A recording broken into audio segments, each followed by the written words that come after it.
बच्चों, good afternoon. आपका science faculty Ravi sir. आज जो हम लाए हैं ग्रुप 16 पार्ट 2 लेके आए हैं।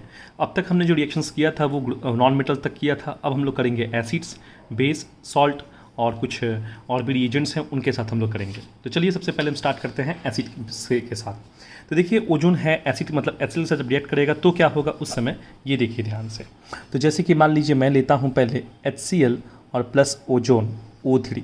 तो आपको मालूम है कि ओजोन टूटता कैसे है, O3 O2 प्लस O में, और HCl जब उसके साथ रिएक्ट करेगा नेसेंट ऑक्सीजन के साथ तो इसको करेगा H2O वाटर में, और इसमें Cl2 गैस का फॉर्मेशन करेगा ये।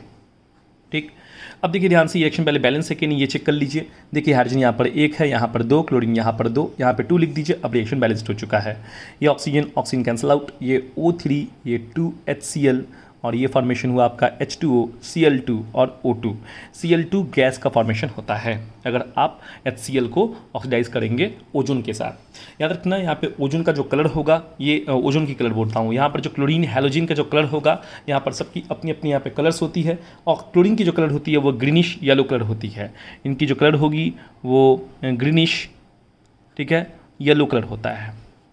अगर मान लीजिए यहाँ पर HCl की जगह में आप Br लेते तो यहाँ पे Br2 का इवोल्यूशन होता है उस गैस का, और उसका जो कलर होता है वो होता है रेड ब्राउन होता। ठीक, आयोडीन का लेते हो तो उसका कलर पर्पल होता। इस तरह के कलर फॉर्मेशंस होता है, पर जनरली हम लोग HCl और HBr का इस्तेमाल करते हैं। ठीक है, HF का नहीं कर सकते, कि याद रखिएगा फ्लोरीन जो है, फ्लोरीन अपने आप में एक स्ट्रॉन्गेस्ट ऑक्सीडाइजिंग एजेंट है। मैं आपको पहले भी कहा था। और O3 मतलब ओजोन जो है इतना भी स्ट्रॉन्ग नहीं है कि फ्लोरीन को ऑक्सीडाइज कर सके। ठीक है, तो ये हो गया हमारा एसिड की कहानी। अब हम लोग पढ़ेंगे बेस के बारे में, NaOH या KOH के बारे में। मैंने यहाँ पे ऑलरेडी लिख दिया है कि अगर आप ओजोन का रिएक्शन करवाते हैं किसी बेस के साथ तो फॉर्मेशन होता है पेरोक्साइड और वाटर। वो मैं दिखा देता हूँ कैसे होता है, ये देखिए। ये रहा आपका NaOH, ये रहा आपका H2O, और ये O3, और ये O3 जब टूटेगा तो O2 और O में, और ये NaOH प्लस नेसेंट ऑक्सीजन ये सोडियम हाइड्रोक्साइड को ये सोडियम परऑक्साइड में कन्वर्ट कर देता है Na2O2, और यहाँ पर जो हमारा हाइड्रोजन है इस तरीके से पानी में फॉर्म कन्वर्ट हो जाता है। अब देख लीजिए ये बैलेंस है कि नहीं, एक बार चेक कर लीजिए। सोडियम यहाँ पर 1 है, सोडियम 2 है, यहाँ पर 2 लिखिए। हाइड्रोजन देखिए यहाँ पर 2 है, हाइड्रोजन 2 है, ऑक्सीजन की वैल्यू 3 है, यहाँ पर 1 ऑक्सीजन, यहाँ पर 2, रिएक्शन बैलेंस्ड है। ये ऐसे कट जाएगा, 2 NaOH O3 Na2O2 और प्लस H2O का फॉर्मेशन होता है परऑक्साइड का। इसी तरीके से आप QH का भी फॉर्मेशन कर सकते हैं, मैं अब उन्हें एक्सप्लेन करूंगा। अब मैं डायरेक्ट चल आता हूं हमारे सॉल्ट के बारे में। यहाँ पर सॉल्ट सबसे इंपॉर्टेंट पार्ट है, याद रखिएगा। सॉल्ट का जब रिएक्शंस होता है ओजोन के साथ तो फॉर्मेशन कैसे होता है ये देखिए ध्यान से।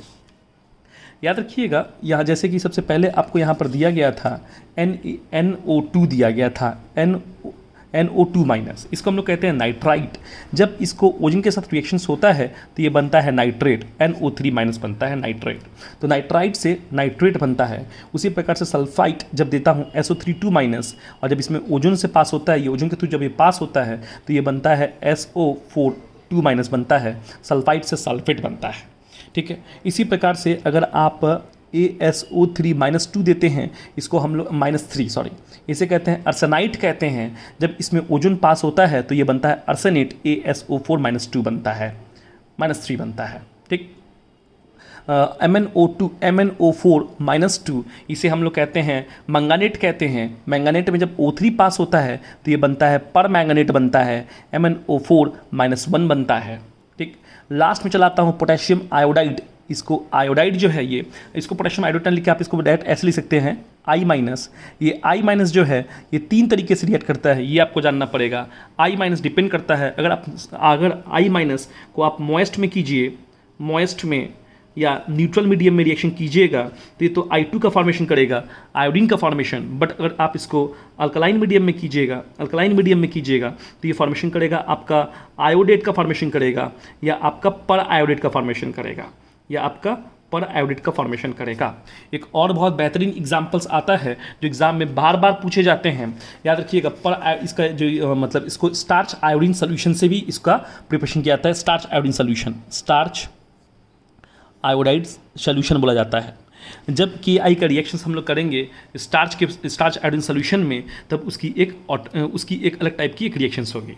तो सबसे पहले चलिए हम इन सबको डिस्कस करते हैं स्टार्टिंग से लेके, फिर मैं सबसे इंपॉर्टेंट जो पार्ट इसमें ये रहा है जो कि पोटेशियम आयोडाइड का है, इसमें स्टार्च आयोडाइड सोल्यूशन को लेके एक्सप्लेन किया गया है, वो पहले हम लोग करेंगे। तो चलिए सबसे पहले स्टार्ट करते हैं नाइट्राइट्स से चलते हैं। नाइट्राइट्स में आप चाहो तो NO3 माइनस है, आप कोई भी वहाँ पर मेटल ले सकते हो, जैसे कि मान लीजिए आप ले लो सोडियम NaNO2 ले लो। NaNO2 का जब रिएक्शंस हमारा O3 के साथ होगा तो प्रोडक्ट देखिए क्या होगा। तो उस समय हम क्या करेंगे, ये O3 लेंगे, O3 टूटता है किसमें है आपका O2, और नेसेंट ऑक्सीजन में NaNO2 देख पा रहे होगे आप, बस इसमें नेसेंट ऑक्सीजन का एडिशन कर देना है और ये कन्वर्ट हो जाएगा आपका NaNO3 में कन्वर्ट हो जाएगा। देखिए बैलेंस्ड है कि नहीं आप चेक कर सकते हैं। देखिए ऑलरेडी बैलेंस्ड है, ये ऑक्सीजन कट गया, ये आपका यहाँ से बनता है O3, यहाँ से NaNO2 और यहाँ से आपका बना O2 और ये बना आपका NaNO3, सोडियम नाइट्रेट बना। तो ये नाइट्राइट था, ये नाइट्रेट में कन्वर्ट हो चुका, यही है हमारा ऑक्सीडेशन ऑफ सोडियम नाइट्राइट का। ठीक है, आप यहाँ पे पोटेशियम भी लगा सकते हैं, उसमें कोई दिक्कत नहीं है बच्चे। ठीक है, अब हम चलते हैं सल्फाइड के पास चलाते हैं, जहाँ पे आप देख सकते हैं SO3 2 माइनस है, उसको SO4 2 माइनस में कैसे कन्वर्ट किया गया है उस पर आते हैं हम लोग। तो चलिए यहाँ पर हम लिखते हैं, देखिए यहाँ पर भी आप सोडियम पोटेशियम कोई भी आप मेटल ले सकते हैं, इसमें कोई दिक्कत नहीं है आपको। ठीक है, तो मैं ले लेता हूँ यहाँ पर सोडियम NaSO3 2, सोडियम सल्फाइड है, इसे हम लोग कहते हैं सोडियम सल्फाइड। और सोडियम सल्फाइड का हम लोग रिएक्शंस करेंगे, सोडियम सल्फाइड का रिएक्शन करेंगे ओजोन के साथ, जब पास करवाएंगे तो प्रोडक्ट क्या फॉर्मेशन होगा वो देखना है हमको। तो O3 2 इसमें टूटेगा हमारा O2 और O में, और ये NaSO3 सोडियम सल्फाइड, जब इसमें हम लोग पास करवाएंगे नेसेंट ऑक्सीजन तो ये बनेगा हमारा Na2SO4, सोडियम सल्फेट में कन्वर्ट होगा। अब ये बताइए मेरे को, यहाँ पर जब मैं सल्फाइट दिया हूँ तो सल्फाइट को मैंने सल्फेट में कन्वर्ट किया है, और यहाँ पर बाई प्रोडक्ट में और क्या फॉर्मेशन होगा ये बता सकते हैं आप, बताइए। ये बैलेंस्ड है, देख लीजिए ऑटोमेटिक। देखिए आप एक काम कीजिए, यहाँ पे बैलेंस कर सकते हैं चीज़ों को। यहाँ पे सोडियम क्या है Na2SO4 कन्वर्ट किया हूँ, ठीक है, यहाँ पे Na2SO3 होगा बच्चे, मैंने गलती लिखा है थोड़ा सा, क्योंकि यहाँ पे -2 चार्ज था ना सल्फाइट का। तो Na2SO3 ये बैलेंस्ड हो गया है। अब इस ऑक्सीजन को काट दीजिए, यहाँ से O3, यहाँ से Na2SO3 और ये O2 और ये Na2SO4 बन गया सोडियम सल्फेट, रिएक्शन बैलेंस्ड हो गया। हालांकि ये क्वेश्चंस बहुत टफ नहीं है, ऐसा कुछ आप आराम से कर सकते हैं इसमें, बस आपको थोड़ा सा चीज़ों को बैलेंस करना है। आपको दिया गया है अर्सेनाइड दिया गया है, अर्सेनाइड से अर्सेनेट फॉर्मेशन करना है। यहाँ पर 3 माइनस है तो यहाँ पे 3 मेटल बैठेंगे, है ना, लिथियम कल काली मेटल्स 3 बैठेंगे, लिथियम सोडियम पोटेशियम, जो आप लगाना चाहते हो वो लगा सकते हो। तो वो ले लीजिए यहाँ पर, जैसे कि मान लीजिए Na3ASO3, ये हो गया आपका सोडियम अर्सेनाइड हो गया। ठीक है, और इसमें आप O3 पास कीजिए। देखिए O3 जब देंगे तो ये O2 और O बनेगा, और ये Na3ASO3, इसमें नेसेंट ऑक्सीजन पास कीजिए तो ये बनेगा Na3ASO4 बन जाएगा। तो यहाँ पे कोई दिक्कत नहीं है, ये सब चीज़ें आराम से हो जा रही हैं, है ना, सिर्फ एक एडिशनल ऑक्सीजन क्या करना पड़ रहा है, ऑक्सीडाइज आराम से हो जा रहा है। ये काट दीजिए, यहाँ से फॉर्मेशन हो गए O3 Na3ASO3 और ये O2 Na3ASO4, इस तरीके से हमारा बन गया सोडियम अर्सेनेट बन गया। अब जो मेन थोड़ा सा ट्विस्ट आएंगे वो आएंगे हमारे मैंगनेट में आएंगे। तो मैंगनेट में चलिए इस्तेमाल करते हैं, मैंगनेट का भी कर लेते हैं। मैंगनेट में क्या है हमारा K2MnO4 है, K2MnO4 प्लस H2O और प्लस O3। इसमें याद रखिएगा पोटेशियम जो मैंगनेट है वो एक सॉल्ट है, वो डी ब्लॉक एलिमेंट्स, मैंगानीज जो है वो डी ब्लॉक से बिलोंग्स करता है, ठीक ना। तो बिना पानी का ये सोल्यूबल तो होगा नहीं और ये रिएक्ट करेगा नहीं। तो आप सोचेंगे कि मैं K2MnO4 और सिर्फ O3 दूँ, तो ये ऐसा पॉसिबल नहीं है, ये तभी होगा जब इसमें वाटर मीडियम होगा। तो चलिए अब करते हैं हम लोग। तो देखिए O3 दिया मैंने, तो O3 किस में टूटेगा, O2 और O में टूटेगा। K2MnO4 है, K2MnO4, इसको रिएक्शन करवाइए किसके साथ, आप H2 के साथ करवाइए, पानी के साथ, ठीक ना। अब ये K2MnO4 जो है वाटर में जब ये डिजॉल्व होगा तब ये बनता है पोटेशियम, ये मैंगनेट है, ये बनेगा परमैंगनेट, K2MnO4 बन जाएगा, ये परमैंगनेट बन गया, पोटेशियम परमैंगनेट। ध्यान से देखिए पोटेशियम परमैंगनेट, यहाँ पर आपका ये जो H+ है वो टूटेगा OH- और H+ में टूटता है। तो ये जब OH- में टूटेगा ना तो यहाँ से बनाएगा ये KOH बनाएगा, याद रखिएगा क्या बनाएगा, KOH। तो यहाँ से आपका बनेगा प्लस ये KOH, 20 बन जाता है इसका। अब देखिए चीज़ें बैलेंस्ड है कि नहीं, पहले चेक कर लीजिए। एक बार ध्यान से देखिए पोटेशियम यहाँ पर कितने हैं, 2 और एक 3 है पोटेशियम्स, ठीक ना। तो एक काम कीजिए, पहले चीज़ों को बैलेंस कर लेते हैं, 3 नहीं होने देते यहाँ पर ना, इसको 2 कर देते हैं। तो पोटेशियम अब हमारे 4 हो चुके हैं, OH जो है वो भी 2 हो चुके हैं, पोटेशियम 4। तो यहाँ पर एक काम करते हैं हम लोग 2 लिख देते हैं। तो पोटेशियम अब हमारा 4 हो चुका है, ठीक ना। अब एक काम करते हैं, हमारा 4 हो चुका है। अब मैंगनीज यहाँ पर 2 है तो यहाँ पे 2 लगा देते हैं, मैंगनीज अब हमारा 2 हो गया। पोटेशियम 4, यहाँ पर पोटेशियम 6 हो गए हमारे। तो एक काम करते हैं, अब हम लोग इसमें बैलेंस करने के लिए पोटेशियम, अब ठीक है, ये K2 तो होगा नहीं, गलत हो गया ना, K-4 होगा, है ना, ये गलती हो गया हमारा, ठीक है, ये गलती हो गया हमारा। तो ये क्या हो गया, K-4। अब ठीक है, बैलेंस है K-4, ये पोटेशियम पर मैग्नेट है, ये पोटेशियम मैग्नेट है, यहाँ पर 4 है, ये भी 4 हो चुका है, ठीक। अब देखिए यहाँ से OH जो यहाँ पर OH 2 हो चुके हैं, OH 2 हो चुके हैं, मतलब पानी में से, मतलब OH 2 है ना, मतलब ये 2 अगर हो गया है तो H भी ऑटोमेटिक 2 हो जाएगा, ठीक, क्योंकि पानी टूटता है H+ और OH- में। जब OH यहाँ पे 2 लग रहा होगा तो H भी 2 लगेंगे। तो यहाँ पर मैं पानी के सामने 2 लिख देता हूँ। अब देखिए हाइड्रोजन कितने, 4 हो गए यहाँ पर हाइड्रोजन 2 है, तो 2 हाइड्रोजन अभी एक्स्ट्रा बचा हुआ है, तो यहाँ पे लिख दीजिए 2H लिख दीजिए, अभी 2 हाइड्रोजन हो गए। अब देखिए सर रिएक्शन बैलेंस हो चुका है, चेक कीजिए पोटेशियम कितने, 4 हैं, पोटेशियम कितने यहाँ पर 2, 2, 4 हैं, ठीक है। OH यहाँ से 2 निकलेंगे, 2 OH में डाल दिया, 2 H निकलेंगे, 2 H डाल दिया, और इस तरीके से रिएक्शंस को मैंने बैलेंस किया। अभी जो ये 2 H बचा है ना, ये रिमेनिंग जो ऑक्सीजन है ना, इससे रिएक्ट करके पानी बनाएगा ये, ठीक है। तो ये मैंने लिया 2H और इसमें लिया ऑक्सीजन, और ये बनाएगा आपका H2O बनाएगा, इस तरीके से। मैं इसको एक बार और दिखा देता हूँ, अगर आपको नहीं समझ में आया होगा तो। चलिए देखिए ध्यान से, मैंने क्या किया, K2MnO4 लिया, इसको पानी दिया और इसमें ओजोन दिया, ठीक ना। अब ये क्या होगा, जब हमारा पहले O3, तो ओजोन जो है वो टूटेगा O2 और O में, और K2MnO4 रिएक्ट करेगा पानी से, H2O से, और ये है पर मैग्नेट, बनाएगा मैग्नेट, बनाएगा पोटेशियम, ये मैग्नेट है, पोटेशियम मैग्नेट है, बनाएगा पोटेशियम पर मैग्नेट। और पर मैग्नेट का फॉर्मूला क्या था, KMnO4 होता है। आई बात समझ में। एक के अभी बचा हुआ है, तो एक के इस पानी में से OH लेगा और बेस बना देगा KOH, ये बन गया आपका KOH। और अभी इस पानी में से H बचा होगा, तो ये H को लिख दिया मैं, ये रहा। अब एक चीज़ ध्यान से समझिए, H तो मालूम है ना, ये H जो है, जैसे कि मान लीजिए मैंने ये H लिख दिया और यहाँ से रिमेनिंग जो O बचा था ये, पर ये प्रोडक्ट तो H2O होगा, आपको मालूम है। तो नेसेंट हाइड्रोजन जो होना चाहिए वो 2 होना चाहिए। नेसेंट हाइड्रोजन 2 होने के लिए यहाँ पर भी 2 लिखूंगा, अगर यहाँ पर 2 होगा तभी तो इसको मैं जब इस साइड लेके आऊँगा तो 2 लिख पाऊंगा मैं। तो एक काम करता हूँ, इस ऊपर रिएक्शंस को पूरे को 2 से मल्टीप्लाई कर देता हूँ, ठीक है। अभी भी रिएक्शन बैलेंस है, पहले भी बैलेंस था, बट मेरे को यहाँ पर 2 हाइड्रोजन चाहिए, तो यहाँ पे मैं 2 नहीं लिखूंगा, तो इसको मैं कैसे यहाँ पे लिख पाऊंगा 2, ठीक। तभी ये रिएक्शन बैलेंस्ड हो चुका है अब आराम से। अब ये ऑक्सीजन काट दीजिए, ये 2 नेसेंट हाइड्रोजन काट दीजिए। अब जो लिखा हुआ उसको लिख दीजिए आराम से, कोई दिक्कत नहीं।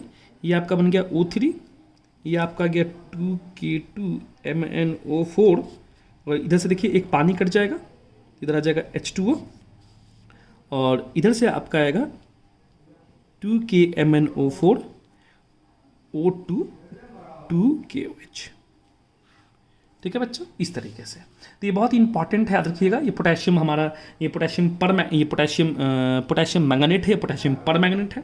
कलर चेंज होती है, इनकी अपनी अपनी कलर होती है, ठीक है। चलिए अब मैं नेक्स्ट दिखाऊंगा आपको वेरी इंपॉर्टेंट, वो है पोटेशियम आयोडाइड का। पोटेशियम आयोडाइड देखिए 3 तरीके से रिएक्ट करता है, मैं पहले भी कह चुका हूँ। एक स्टार्च सोल्यूशन में, एक बनेगा स्टार्च आयोडीन सोल्यूशन बनेगा, सेकेंड आपका अल्कलाइन सोल्यूशन बनेगा, थर्ड आपका न्यूट्रल सोल्यूशन बनेगा।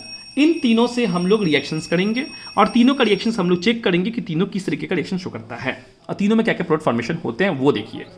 तो मान लीजिए ये मैं पोटेशियम आयोडाइड लिया हूँ, ये Ki, और जब मैं इसको मॉइस्ट मतलब पानी होगा इसमें, या न्यूट्रल मीडियम ले लीजिए H2O में, और मैं O3 दिया हूँ ओजोन, तो देखिए प्रोडक्ट क्या फॉर्मेशन होगा, ये देखिए ध्यान से। तो ये कुछ O3 टूटेगा आपका O2 और O नेसेंट ऑक्सीजन, ठीक है। और ये जो आपका है Ki जो है पोटेशियम आयोडाइड, ये ऐड करेगा H2O के साथ, और ये बनाएगा H2 के साथ करके, ये बनाएगा बहुत सिंपली KOH बनाएगा, और बनाएगा यहाँ से HI हाइड्रोजन आयोडाइड। दिख रहा होगा आपको यहाँ से ये यहाँ से OH लगेगा। जब पानी टूटता है, किस में टूटता है आपको मालूम होगा ना, पानी टूटता है H+ और OH- में, तो ये OH चल जाएगा K+ के साथ, है ना, और ये H+ के साथ चल जाएगा, I- के साथ चल जाएगा, ठीक है, ये आपको मालूम होगा, होप सो। तो ये कुछ इस तरीके से बना। चीज़ें बैलेंस्ड है कि नहीं चेक कर लीजिए। हाँ बैलेंस्ड है, यहाँ पर हाइड्रोजन 2 है, हाइड्रोजन 2 है, आयोडीन 1 है, एक पोटेशियम 1 बैलेंस्ड है। अब ये HI जो है ना, हाइड्रोजन आयोडाइड जो है, ये रिएक्ट करेगा नेसेंट ऑक्सीजन के साथ और इसका ऑक्सीडाइज्ड, और ये जहाँ पर देखिए यहाँ पर आयोडीन क्या है -1 +1, तो ये आयोडीन जो है -1 से I2 में कन्वर्ट हो जाएगा और ये H जो है वो H2 में कन्वर्ट हो जाएगा। तो -1 से ये 0 में हो गया, मतलब लॉस ऑफ इलेक्ट्रॉन, मतलब ऑक्सीडेशन हुआ है इसका HI का, ठीक है। तो इस तरीके से ऑक्सीडाइज करता है ये। अब यहाँ से सिंपली से चीज़ें बैलेंस्ड है कि नहीं चेक कर लीजिए। हाइड्रोजन 2 ऑक्सीजन, हाइड्रोजन 2 है, आयोडीन भी 2 है, तो यहाँ पर 2 लिख दीजिए, ठीक। अब देखिए ये चीज़ें बैलेंस्ड है हमारी, चेक कर लीजिए एक बार, सब बैलेंस्ड है हमारा। अब हम लोग काट सकते हैं इसको, आराम से काट दीजिए यहाँ से। देखिए ये ऑक्सीजन कट जाएगी, नेसेंट ऑक्सीजन, ये HI में से एक HI यहाँ से कट जाएगी, यहाँ पर बच क्या गई O3 + KI, ठीक ना। ये H2O से एक H2O यहाँ कट जाएगा और बच क्या गया यहाँ पर HI।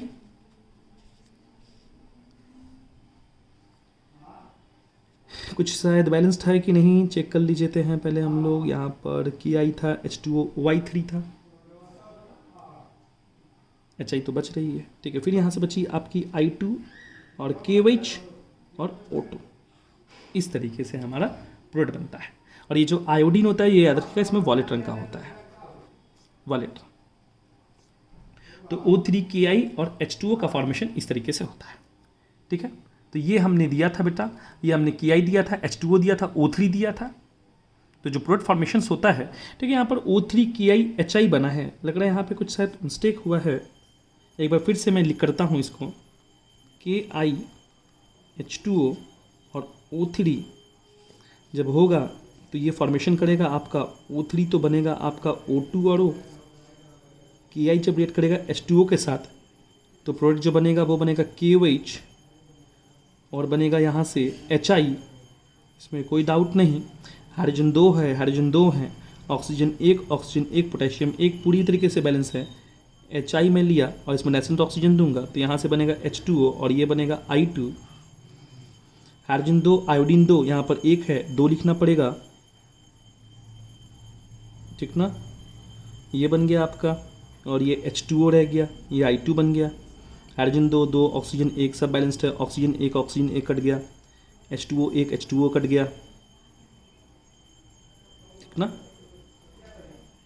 चीज़ें ऐसे ही होंगी, ठीक है। तो ये O3, ये बन गया KI और यहाँ पर बन गया हमारा 2, यहाँ से एक HI कट गया HI और यहाँ से बन गया आपका O2, यहाँ से बना KOH और यहाँ से बना I2, वही बन रहा है। पर यहाँ पर मुझे एक मिस्टेक लग रहा है, जो यहाँ पर HI है, यहाँ पर तो HI था नहीं, यहाँ पर HI कैसे आया, ठीक है। मैं इस क्वेश्चंस को बाद में देखता हूँ इसमें क्या दिक्कत है। चलिए उसके बाद अभी हम लोग मूव ऑन करते हैं। जो मैंने बोला कि आयोडीन का अल्कलाइन मीडियम में करेंगे तो क्या होगा, ये तब केस है जब अल्कलाइन का आप मॉइस्ट में किए तो, ठीक ना। ये कैसा है हमारा बताइए, मॉइस्ट लिया है, मतलब पानी के प्रेजेंस में किया है। तो चलिए देखते हैं एक बार, ये पक्का याद रखिएगा कि I2 का फॉर्मेशन होता है ना, ये तो जान के रखिए, ठीक है। क्योंकि जो यहाँ पर I- है ना, तो I- जो है ऑक्सीडाइज्ड होकर किस में कन्वर्ट हो चुका है, I2 में कन्वर्ट हो चुका है, ठीक है। चलिए यहाँ पे अब आ जाते हैं, इसका रिएक्शन हम लोग करते हैं अल्कलाइन मीडियम में। जब अल्कलाइन मीडियम में करेंगे तो प्रोडक्ट क्या फॉर्मेशन होगा, ये देखिए, तो ये O3 KI, ठीक ना। अब ये जब ये O3 लेते हैं तो O3 टूटेगा O2 में और O में, और ये जो पोटेशियम आयोडाइड है इसमें बस ऑक्सीजन ऐड कीजिए और ये बनेगा KiO3 में बनेगा, पोटेशियम आयोडाइड में बनेगा, आयोडेट में बनेगा ये आपका, ठीक है। ऑक्सीजन कितना है, 3 है, यहाँ पे 3 लिख दीजिए। जब यहाँ पर ऑक्सीजन 3 लिखिएगा तो यहाँ पर भी 3 और 3 लिखा होगा। ये प्रीवियस क्लास में मैंने एक्सप्लेन किया है कि ये सब क्यों ऐसे होता है, बैलेंस करने के लिए। बस ये 3 और ये 3 कट जाएगा और ये 3O3 और KI और जो बना यहाँ पर 3O2 और KiO3, इस तरीके से। तो ये बन गया पोटेशियम आयोडेट बन गया। आप चाहें तो इसको पोटेशियम पर आयोडेट भी कर सकते हो। O3 टूटेगा किस में, O2 और O में, और KI जो है वो रिएक्ट करेगा O3 से, तो ये बनाएगा आपका KiO4, ठीक है। KiO4 कन्वर्ट करेगा, ठीक ना। बस इतना ही। ऑक्सीजन कितने, 4, ये O था, इसको बैलेंस करने के लिए यहाँ पे 4 लिख दीजिए, यहाँ पर 4, यहाँ पर 4, यहाँ पर 4, 4 कट गया, ये बन गया 4O3 + KI 4O2 और यहाँ से बनेगा आपका KiO4 पोटेशियम पर आयोडेट, ठीक ना। तो इस तरीके से ये रिएक्शंस हुआ। ये रिएक्शन यहाँ पर याद रखिएगा, आयोडीन का मैक्सिमम ऑक्सीडेशन स्टेट है ये +7 है और ये +5 है, तो ओजोन जो है एक स्ट्रॉन्ग ऑक्सीडाइजिंग एजेंट है। वो अल्कलाइन मीडियम में क्या करता है, हमारा पोटेशियम आयोडेट में जो पोटेशियम आयोडेट को कंप्लीट ऑक्सीडाइज कर देता है, वो +5 और +3 में। तो क्वेश्चन ये हालांकि एग्जाम में पूछे भी जाते हैं, मैं डिस्कस करूंगा बाद में, अभी बस मैं सिर्फ चैप्टर पढ़ा दे रहा हूँ कि कैसे क्वेश्चन आ सकते हैं, इस तरीके से क्वेश्चन आते हैं। पर कुछ क्वेश्चन ऐसे ही पूछे जाते हैं आपसे, हालांकि क्वेश्चन ऐसे ही पूछेगा आपसे कि जब ozone reacts with potassium iodate in alkaline mediums it forms आपको ऐसे दे देगा, ये लिख देगा alkaline Ki is oxidised by ozone to form और टू गिव, ऐसे दे देगा आपको। तो उस समय आपको ऑप्शन दे देगा कि उसमें ऑप्शन आपको दे देगा KiO3, ठीक ना, KiO4, ठीक है, ऑप्शन ये 1 ये 2 3 ऑप्शन देगा आपको, 1, 2 दोनों देगा, 4th नंबर का ऑप्शन देगा नन ऑफ दिस, तब आपको टिक मारना पड़ेगा सी में 1 and 2 दोनों ही फॉर्मेशन होता है, ठीक है। ऐसे क्वेश्चंस आते हैं। अभी जो सबसे इंपॉर्टेंट जो क्वेश्चंस था इस टॉपिक में, जो आपको बताने वाला था मैं, जो बहुत इंपॉर्टेंट है, जो आपको क्वालिटेटिव केमिकल टेस्ट में भी पढ़ने को मिलेगा, वो है पोटेशियम आयोडाइड का। जब हम लोग यहाँ पर तैयारी करेंगे स्टार्च आयोडीन सोल्यूशन, क्या सोल्यूशन, स्टार्च आयोडाइड सोल्यूशन कह सकते हो, ठीक है। तो इसका हम लोग करते हैं सोल्यूशन प्रिपरेशन। देखिए ध्यान से ये कैसे होगा, ये मैं किसी एक पेज में और कर रहा हूँ, ठीक है। ये देखिए, तो मान लीजिए ये है क्या, ध्यान से सुनिएगा। तो ये मैंने बोला स्टार्च आयोडाइड सोल्यूशन। देखिए बच्चे, होता ये है कि ये सोल्यूशन का असल में मेन पर्पस क्या है, ये आपको समझना पड़ेगा। मेन पर्पस इस सोल्यूशन का है use to detect the presence of oxidizing agent. आई बात समझ में, कि गिवन जो सैंपल है वो सैंपल ऑक्सीडाइजिंग, उस सैंपल में ऑक्सीडाइजिंग एजेंट है कि नहीं, बस, ठीक है ना। इसके अमाउंट से कोई इसका मतलब नहीं है, ये है कि नहीं बस ये चेक करता है, इसका मतलब ये क्वालिटेटिव केमिकल टेस्ट है, ठीक है। तो स्टार्च आयोडाइड सोल्यूशन बनता कैसे है, ये है क्या, देखिए ध्यान से। जैसे कि मान लीजिए एक कंटेनर लीजिए, इस कंटेनर में आप पहले पानी लीजिए, ठीक ना, पानी लीजिए, इस पानी में आप स्टार्च को डालिए, इसको स्टार्च जिसको मालूम है कार्बोहाइड्रेट्स कहते हैं, वो डालिए, ऐड कीजिए इसको। थोड़ा सा इसको आपको हीट करना पड़ेगा बंसन बर्नर से। हीट जब करेंगे आप, करने के बाद इसमें आप ऐड कीजिए पोटेशियम आयोडाइड Ki ऐड कीजिए। अब पोटेशियम आयोडाइड ऐड करने के बाद ये बन जाएगा आपका स्टार्च आयोडाइड सोल्यूशन बन गया। स्टार्च आयोडाइड सोल्यूशन तो बन गया। अब एक काम कीजिए, एक फिल्टर पेपर लीजिए और फिल्टर पेपर को इसको जब ये ठंडा हो जाए, या जब गर्म में रहेगा, गर्म में ही, ठंडा में नहीं, ये गर्म जब सोल्यूशन बन जाएगा, कुछ गर्म होने के बाद इसमें आप फिल्टर पेपर इसमें डीप कीजिए, अच्छे से फिल्टर पेपर को इसके ऊपर डीप कीजिए। पूरी से डीप करने के बाद मान लीजिए फिल्टर पेपर आपने डीप कर लिया, ये लीजिए फिल्टर पेपर आपने डीप कर लिया। अब इसको सूखने के लिए छोड़ दीजिए। जब फिल्टर पेपर सूख जाएगा और ये अभी पूरी तरह से कोटेड है विद स्टार्च आयोडाइड सोल्यूशन के साथ, स्टार्च आयोडाइड सोल्यूशन से फुल्ली कोटेड है, ये हमारा कोटेड है, coated with starch iodide solution, starch iodide solution से फुल्ली कोटेड है। जब ये कोटेड हो चुका है स्टार्च सोल्यूशन से, बस अब आपको कुछ नहीं करना है। अब आपके पास ऑक्सीडाइजिंग एजेंट आपको दिया रहेगा जो गिवन सब्सटेंस है। देखिए आप इसको क्या करना है, जैसे कि मान लीजिए एक छोटा सा एग्जांपल देता हूं, जैसे कि मान लीजिए अब आप मान लीजिए KBr लिए, पोटेशियम ब्रोमाइड लिए हैं। अब पोटेशियम ब्रोमाइड एक सॉलिड फॉर्म में होता है, ठीक है, पोटेशियम ब्रोमाइड को सॉलिड फॉर्म में होता है, इसको आप हीट कीजिए।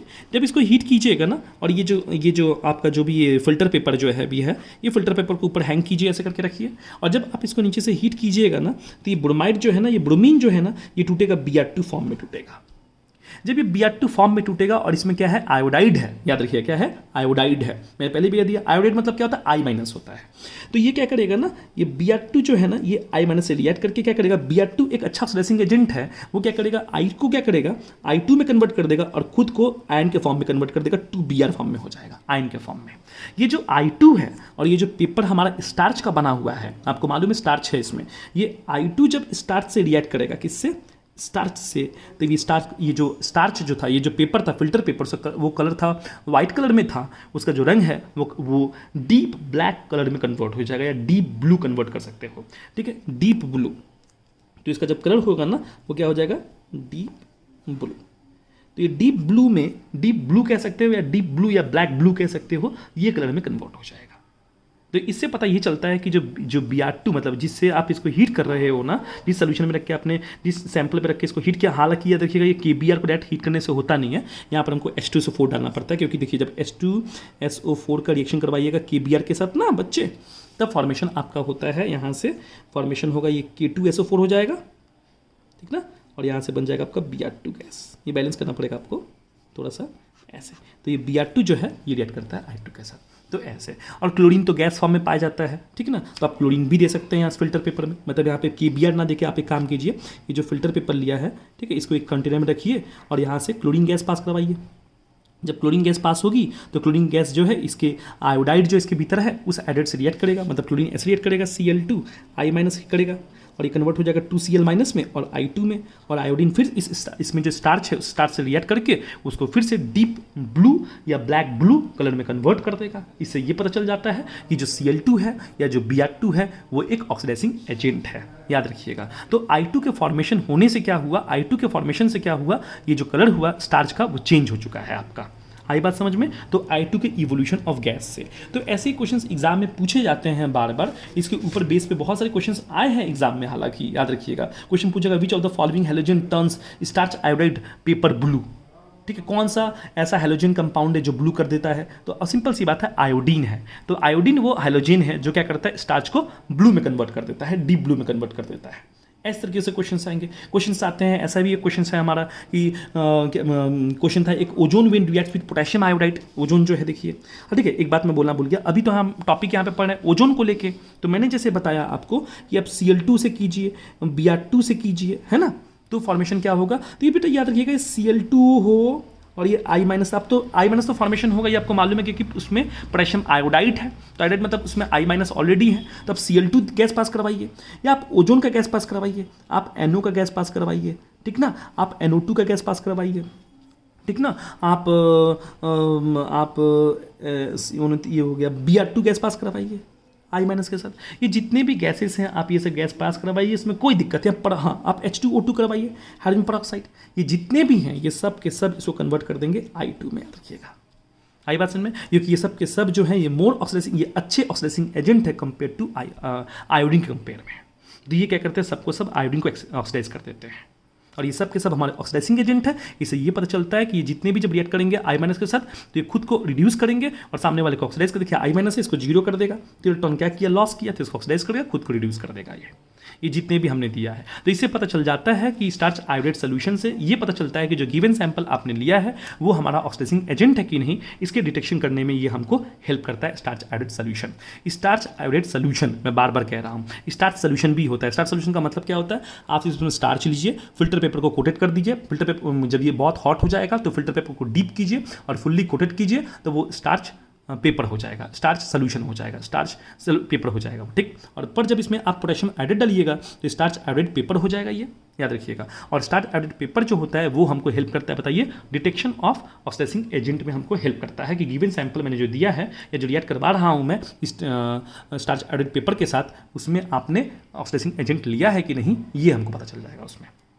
तो होप सो मैंने ये जो बताया आपको ये क्लियर हो चुका होगा आपको। तो याद रखिएगा Cl2, O3 ये सब जितने भी गैसेस पास होते हैं, तो क्वेश्चन आपसे पूछेगा when ozone react with potassium iodide solution liberates certain products which turns starch deep blue, जो स्टार्च को क्या करेगा, डीप ब्लू में कन्वर्ट कर देगा। द लिबरेटेड सब्सटेंस इज, जो सब्सटेंस निकलता है लिबरेटेड वो क्या होता है ये पूछेगा। तो लिबरेटेड सब्सटेंस आपको ऑप्शन देगा, मान लीजिए आयोडीन दे देगा, ऑक्सीजन दे देगा, KOH दे देगा, NaOH दे देगा। तो आपको मालूम है कि सर आयोडीन एक ऐसा सोल्यूशन है जो स्टार्च से रिएक्ट करके क्या करता है, स्टार्च का कलर कन्वर्ट कर देता है, उस फिल्टर पेपर का जो कलर है वो कन्वर्ट कर देता है, जो व्हाइट था व्हाइट से उसको डीप ब्लू या ब्लैक ब्लू में कन्वर्ट कर देता है। तो ये आप लोग केमिकल क्वालिटेटिव टेस्ट जब आप लोग पढ़िएगा तो उस समय भी ये पढ़िएगा, पर इसमें ये बहुत इंपॉर्टेंट था। मैंने आपको क्लोरीन O3, हालांकि हमारा जो चैप्टर है वो O3 से था, पर मैंने जानबूझ के क्या किया, सबको एक साथ बता दिया कि आपको याद रखने में सुविधा होगा। क्योंकि जब आप लोग फिर नाइट्रोजन की कहानी पढ़ोगे या जब हैलोजन की कहानी पढ़ोगे तो फिर से उसमें हमारा ये स्टार्च आयोडीन सोल्यूशन आएगा। तो मैं नहीं चाहता कि आपको फिर से एक ही चीज़ बार बार पढ़ना पड़े, तो इसलिए आपके कॉन्सेप्ट को क्लियर करने के लिए मैंने यहाँ पर आपको बताया। तो ये बात रखिए, कौन सा गैस निकलता है, I2 गैस निकलता है, ये बात याद रखिएगा। और जो हम लोग डालते हैं वो कौन कौन सा ये डालते हैं। आपको एग्जाम में ये भी दे सकता है कि कौन सा, आपको एग्जाम में ऐसे दे देगा, मान लीजिए SO3 दे देगा, ठीक ना, आपको मान लीजिए आपको दे देगा जैसे कि मान लीजिए H2O दे देगा, KOH दे देगा और आपको NO दे देगा। Like which of the following compound या which of the following can oxidized starch iodide solution. तो सिंपल सी बात है, N ये कर सकता है, ठीक ना। तो इस तरीके से क्वेश्चंस आप लोगों को देगा जो आप लोगों को पूछा जाएगा एग्जाम में। चलिए अब मैं बढ़ता हूँ यहाँ पर, आता हूँ मैं SO2 CO2 इस टाइप के इनऑर्गेनिक ऑक्साइड्स पे आता हूँ, या इसको हम लोग कहते हैं हम लोग नॉन मेटालिक ऑक्साइड्स। तो याद रखिएगा नॉन मेटालिक ऑक्साइड कभी भी रिएक्ट नहीं करता, याद रखिएगा क्यों, क्योंकि ये हमेशा अपना सब मैक्सिमम स्टेट दिखाए हैं। सल्फर जो है यहाँ पर +6 पे है, कार्बन जो है +4 पे है, ये भी जो भाई साहब हमारे हैं ये भी हमारे +3 पे हैं, ये भी +5 पे हैं। तो ये लोग हमेशा अपने मैक्सिमम ऑक्सीजन स्टेट पे हैं। अब ओजोन का जो नेसेंट ऑक्सीजन है इनको और फर्दर ऑक्सीडाइज नहीं कर सकता, इसलिए इनका रिएक्शन नहीं होता। अब हम लोग चलाते हैं नेक्स्ट 9 नंबर पे आते हैं। 9 नंबर का जो बहुत इंपॉर्टेंट है, याद रखिएगा, क्योंकि ओजोन एक खुद ऑक्सीडाइजिंग एजेंट है, ये आपको मालूम है, और ऑक्सीडाइजिंग एजेंट जो है वो ऑक्सीडाइजिंग एजेंट से रिएक्ट कर रहा है। यहाँ पर देखिए H2O2 क्या है, एक ऑक्सीडाइजिंग एजेंट है, बैरियम ऑक्साइड एक ऑक्सीडाइजिंग एजेंट है, अमोनियम हाइड्रोक्साइड एक ऑक्सीडाइजिंग एजेंट है। जब इनका रिएक्शन एक ऑक्सीडाइजिंग एजेंट के साथ होगा जो बल्कि खुद एक स्ट्रांग है, इनसे स्ट्रांग है, ओजोन जो है इनसे स्ट्रांग है, तब उस समय जो होता है वो जो रिएक्शंस होता है वो उस समय म्यूचुअल रिडक्शन रिएक्शंस होता है। म्यूचुअल रिडक्शन का मतलब ओजोन भी रिएक्शन करता है और ये भी रिएक्शन करते हैं, इस टाइप की प्रॉपर्टी शो होती है हमारी। तो देख सकते हैं H2O2 जब रिएक्ट करता है O3 के साथ तो फॉर्मेशन जो होगा वो वाटर और ऑक्सीजन होगा। तो देखिए मैं आपको दिखा देता हूँ, ये देखिए ध्यान से, जैसे कि मान लीजिए ओजोन आपने लिया, तो ओजोन का रिएक्शन मान लीजिए आप H2O2 के साथ करते हो, ठीक ना। तो यहाँ पर क्या होगा, O3 किस में टूटेगा बताइए मेरे को, O3 टूटेगा O2 और O में टूटेगा, और H2O2 किस में टूटेगा, H2O टूटेगा आपका H2O और O में टूटेगा।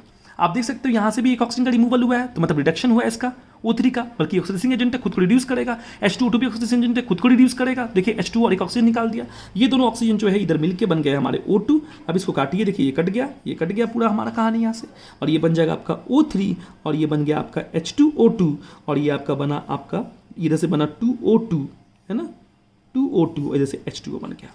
होप सो आपको समझ में आ चुका होगा, ठीक ना। तो आपने देखा यहाँ पर बड़े ध्यान से कि किस तरीके से H2O2 भी रिड्यूस हुआ है और किस तरीके से O3 भी रिड्यूस हुआ है। तो यहाँ पर म्यूचुअल रिएक्शन होता है जब दो ऑक्सीडाइजिंग एजेंट रिएक्ट करते हैं। तो इसी प्रकार से मैं आपको बैरियम ऑक्साइड दिया था, देखिए यहाँ से, जैसे कि मान लीजिए मैं आपको बैरियम BaO2 + O3 दिया हूँ, तो क्या होगा, तो ये बन गया आपका O3 बनेगा किसमें, O2 और O में, और ये BaO2 जो है ये नेसेंट ऑक्सीजन से रिएक्ट करेगा, इसे नहीं करना पड़ेगा, खुद ही टूट जाता है, ये टूटेगा BaO में और +O में, ये दोनों जो O है ये O मिलके O2 बनेंगे, फिर से ये दो ऑक्सीजन कट जाएंगे हमारे, ये O3 ये BaO2 और यहाँ से बनेगा आपका 2O2 है ना, और BaO। तो अब देख सकते हैं यहाँ पर फिर से देखिए बैरियम के पास 2 ऑक्सीजन था, अब 1 ऑक्सीजन है, इसने रिड्यूस किया। ओजोन के पास 2 पहले 3 थे, अब 2 हैं। तो इस तरीके से ये होता है म्यूचुअल रिडक्शंस होता है। इसी प्रकार से रिएक्शन कर सकता है, म्यूचुअल रिएक्शन करता है NH अमोनियम हाइड्रो ऑक्साइड के साथ, NH4OH के साथ, जब ये O3 रिएक्ट करता है तब। बेटा ये सब रिएक्शंस बहुत इंपॉर्टेंट है, रिएक्शन आपसे एग्जाम में पूछे जा सकते हैं, मैं बार बार रिपीट कर रहा हूँ आप लोगों को। तो ये याद रखिएगा किस तरीके से प्रोडक्ट का फॉर्मेशन होता है, ये बहुत महत्वपूर्ण है, ये हमको याद रखना पड़ेगा। तो अमोनियम हाइड्रोक्साइड जब रिएक्ट करता है तो क्या प्रोडक्ट फॉर्मेशन करता है, ये हमको थोड़ा सा देखना पड़ेगा। चलिए ये देखते हैं। देखिए ध्यान से मैं आपको बता देता हूँ हिंट के तौर पे कि अमोनियम हाइड्रोक्साइड जब रिएक्ट करता है इसके साथ, तो पहले O3 को तोड़ लीजिए पहले O2 और O में, और ये थोड़ा सा अलग केस है, थोड़ा सा याद रखिएगा। NH4OH जब रिएक्ट करता है तो ये कन्वर्ट होता है आपका N2 में O2 गैस में और H2O में, जो मैंने ऑलरेडी यहाँ पर मेंशन किया है, ऐसी बात नहीं है। यहाँ पर देखिए N2 में O ऑक्सीजन और H2O में जब ये टूटेगा, तो बस इतना याद रखिएगा कि कौन सा गैस जब अमोनियम हाइड्रोक्साइड की जब रिएक्शन हम लोग करते हैं ओजोन के साथ तो प्रोडक्ट क्या फॉर्मेशन होता है, इतना याद रखिएगा, ये सफिशिएंट है आपके लिए। और ये होता कैसे है ये मैं आपको दिखाता हूँ, ये हो कैसे रहा है, ठीक ना। तो चलिए ठीक, देखिए बच्चा यहाँ पे ऑक्सीजन लिख लीजिए, नेसेंट ऑक्सीजन हमारा, ठीक है। अब ध्यान से देखिए यहाँ पर नाइट्रोजन जो था 2 है, यहाँ पर नाइट्रोजन कितना 1 है, तो यहाँ पे मैं लिखता हूँ 2, ये NH4 है ना। अब देखिए हाइड्रोजन यहाँ पर कितने हो गए हमारे 8, 2 यहाँ पर 8 और यहाँ पर 2, 10 हो गए, तो यहाँ पे 5 लीजिए, 10 हाइड्रोजन हो गए। ऑक्सीजन देखिए यहाँ पर कितने हो गए हमारे, ऑक्सीजन हमारे यहाँ पर 2 और ये 5, 7 ऑक्सीजन हो गए। यहाँ पर ऑक्सीजन 2 है तो यहाँ पर 5 लिख दीजिए। जब ये 5 होगा तो इधर भी 5, इधर भी 5 और इधर भी 5 लिखना पड़ेगा बैलेंस करने के लिए चीज़ों को। अब होप सो देखिए पूरा चीज़ बैलेंस हो चुके हैं। यहाँ पे 5 और 2 7 ऑक्सीजन, यहाँ पर 2 और 5 ऑक्सीजन, हाइड्रोजन की 10, हाइड्रोजन 10, नाइट्रोजन 2, इसको आराम से इजीली काट सकते हैं। यहाँ पे 5O3 + 2 NH4OH और ये N2 ये O2 और ये कन्वर्ट होता है 5H2। तो इस तरीके से ये रिएक्शन हमारा बैलेंस्ड होता है, याद रखिएगा।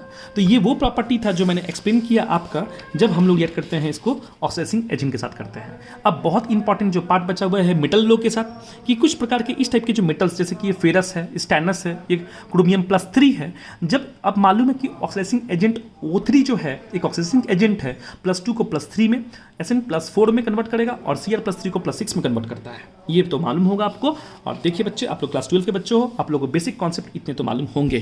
तो चलिए मैं एग्जांपल आपको दिखा देता हूं। जैसे कि मान लीजिए ये फेरस है Fe+2, इसको किस तरीके से हम लोग कन्वर्ट करेंगे Fe+3 में इन प्रेजेंस ऑफ ओजोन में। तो हमको कुछ सॉल्ट देना पड़ेगा, पर मैं भी हालांकि यहाँ से दिखा रहा हूँ। फिर उसी प्रकार से आप Sn+2 था, स्टैनस है, इसको किस तरीके से स्टैनिक कन्वर्ट कीजिएगा O3 के प्रेजेंस में। और जो क्रोमियम हमारा जो है +3, इसको किस तरीके से हम ऑक्सीडाइज करके +6 में कन्वर्ट करेंगे, ये चेक करना पड़ेगा इन प्रेजेंस ऑफ ओजोन से। तो एग्जाम में ना आपसे एग्जाम्पल पूछ सकता है कि फेरस को फेरिक में कन्वर्ट करने के लिए इन प्रेजेंस ऑफ O3 आप एक एग्जाम्पल दिखाइए, कौन सा एग्जाम्पल सूटेबल है। तो 2 एग्जाम्पल्स हो सकते हैं, पर मैं आपको एक एग्जाम्पल पहले दिखा देता हूँ जो बहुत ही फेमस है और जो बार बार एग्जाम में पूछे गए हैं। जैसे कि मान लीजिए आप ले लीजिए Fe, यहाँ पे लिखता हूँ मैं इसको इस तरीके से, यहाँ पर देखिए ये होता है बच्चे हमारे, मैं लेता हूँ मान लीजिए K4FeCN6, ये पोटेशियम फेरस साइनाइड है। ये जब इसका रिएक्शन कीजिएगा O3 के साथ, ये कॉम्प्लेक्स कंपाउंड है, तब प्रोडक्ट क्या होता है ये देखना है।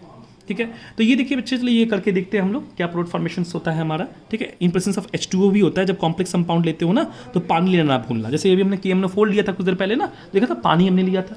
ये भी कॉम्प्लेक्स कंपाउंड है, तो कॉम्प्लेक्स कंपाउंड में हमेशा हमको पानी लेना पड़ता है, नहीं तो वो डिजॉल्व कैसे होगा, ये भी तो एक बात है ना। तो चलिए पहले O3 जो है, O3 किस में टूटेगा, O2 में और नेसेंट ऑक्सीजन में। और जब H2O रिएक्ट करेगा हमारा के साथ K4FeCN6 पोटेशियम फेरस साइनाइड में, तो ये किस में कन्वर्ट होगा, ये फेरिक साइनाइड में कन्वर्ट होगा, फेरिक साइनाइड में याद रखिएगा। और ये होगा K3FeCN6, यहाँ से एक K बचा होगा, आपको दिख रहा होगा, पानी है, पानी में आपको मालूम है क्या होता है H+ और OH-, एक पोटेशियम बचा होगा K+, तो उससे रिएक्ट होकर KOH हो जाएगा। तो ये मैंने दे दिया आपको, KOH दे दिया। एक H बचा होगा यहाँ पर, दिख रहा होगा आपको शायद, देखिए ये H, तो ये KOH तो बन गया यहाँ से, एक H बचा होगा, ये H। ठीक, अब देखिए जब इसका रिएक्शन करेंगे H, तो ये H हमारा यहाँ पे आ जाएगा, ये रहा H। पर हमको, मैं पहले भी मालूम है, पहले भी कह चुका हूँ कि ये H ये O से रिएक्ट करेगा, आप लोग को मालूम हो चुका होगा। तो ये H ये O से करेगा, तो H कितने चाहिए, 2। तो इस पूरे रिएक्शन को आप 2 से बैलेंस कर दीजिए, इस पूरी इक्वेशन को 2 से मल्टीप्लाई कर दीजिए। तो चलिए कर देते हैं, 2 2 2 2 और 2। देखिए रिएक्शन ऑलरेडी बैलेंस्ड है, चिंता की कोई दिक्कत नहीं है आप लोगों को, है ना। यहाँ पर 6 2 8 है पोटेशियम, यहाँ पर भी 8 है, चीज़ें ऑलरेडी बैलेंस्ड है, आप चेक कर लीजिए। ये 2 और ये कन्वर्ट हो गया H2O। अब इसको सॉल्व कीजिए आराम से, ये 2H कट जाएगा हमारा, ये O कट जाएगा, और यहाँ से क्या क्या बचेगा देखिए, यहाँ से जो बचेगा वो आपका O3 बचेगा, H2O यहाँ से काट दीजिए, एक H2O बचेगा, ये 2K4FeCN6 कन्वर्ट हो गया आपका 2K3FeCN6 2KOH। ठीक है, इस तरीके से प्रोडक्ट फॉर्मेशन हो गया। तो ये फेरस साइनाइड से फेरिक साइनाइड का फॉर्मेशन हो गया। ठीक है बच्चों, ये आपको समझ आ गया। अब एग्जांपल मैं दिखा देता हूँ आपका इसके साथ, क्या बोलते हैं, आयरन का दिखा दिया, मैं टीन के साथ दिखा दूँ। Sn+2 से किस तरीके से ये +4 में कन्वर्ट होता है। तो इसका याद रखिएगा, आप इसको जब कीजिएगा, टीन का जब कीजिएगा ना, तो टीन में याद रखिएगा हम लोग लेते हैं एसिडिक मीडियम में रिएक्शन, इसका रिएक्शन करवाते हैं। जैसे यहाँ पे आपने देखा पानी के साथ रिएक्शन हमने करवाया, इसका सॉल्ट का, पोटेशियम का, आयरन का, और यहाँ पर हम लोग लेंगे एसिड के साथ। तो SnCl2 HCl in presence of O3, ये रिएक्शन आपको ऐसे देगा करने को। तो चलिए इस रिएक्शन को भी बैलेंस कर लेते हैं हम लोग। तो हमने लिया O3, ये O2 और O में कन्वर्ट हुआ, और ये जो हमारा SnCl2 था ये कन्वर्ट हुआ किसमें, HCl से रिएक्ट करेगा, और ये बनेगा आपका SnCl4 बनेगा। ठीक है, और यहाँ पर देखिए 4 बनेगा, तो यहाँ पे 2 लिख लीजिए, और ये पे 2 नेसेंट हाइड्रोजन बन गया। अब 2 नेसेंट हाइड्रोजन जो है, 2 नेसेंट हाइड्रोजन ये ऑक्सीजन से रिएक्ट करके क्या बनेगा, H2O बनेगा, और ये इस तरीके से। ठीक, ये ऑक्सीजन कट गया, यहाँ से हमारा O3 था, ये 2H, ये 2H कट जाएगा, ये SnCl2, 2HCl, ये O2, ये SnCl4 और ये H2 बन जाएगा। बस आई बात समझ में? तो इस तरीके से रिएक्शंस होता है एसन का। अब मैं दिखाता हूँ एक लास्ट क्रोमियम का। ये क्रोमियम किस तरीके से Cr+3 से Cr+6 में कन्वर्ट होता है, ये देखना है। तो याद रखिए बेटा, जो क्रोमियम होता है वो बेसिक मीडियम में होता है, याद ना। CrCl3 जैसे आपने देखा एसिडिक मीडियम, आपने देखा न्यूट्रल मीडियम, वैसे ही जो ये आपने देखा ये न्यूट्रल मीडियम में, ये आपने देखा एसिडिक मीडियम में, और ये आप देखोगे बेसिक मीडियम में, ठीक ना। तो याद रखना पड़ेगा आपको सब। ये QH जब रिएक्ट हुआ किसमें, O3 के साथ, तब रिएक्शन कैसे होता है, ये रिएक्शन आपको याद रखना पड़ेगा। अब देखो ध्यान से, सिंपल सी बात है, ये भी आसान है।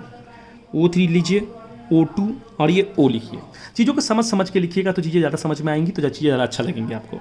अब एक बात याद रखिएगा, ये ना CrCl3 जब आप लिखते हो ना, और ये आप KOH लिखते हो ना, तो इसी के साथ आपको नाइट्रोजन ऑक्सीजन लिखना बहुत ही कंपलसरी है, नहीं तो रिएक्शन हो जाएगा, डबल सब्स्टिट्यूशन रिएक्शन हो जाएगा, ठीक ना। मतलब ये OH इधर चला आएगा और ये Cl इसमें चल जाएगा। तो याद रखिएगा, इसी के साथ नाइट्रोजन ऑक्सीजन देना बहुत कंपलसरी है, नहीं तो प्रोडक्ट कुछ और फॉर्मेशन हो जाएगा, ठीक है। अब जब कीजिएगा तो ऑक्सीजन को ये क्या करेगा, ऑक्सीडाइज कर देगा, क्रोमियम को ऑक्सीडाइज कर देगा और इसको कन्वर्ट कर देगा K2CrO4 में कन्वर्ट कर देगा, K2CrO4 में कन्वर्ट कर देगा।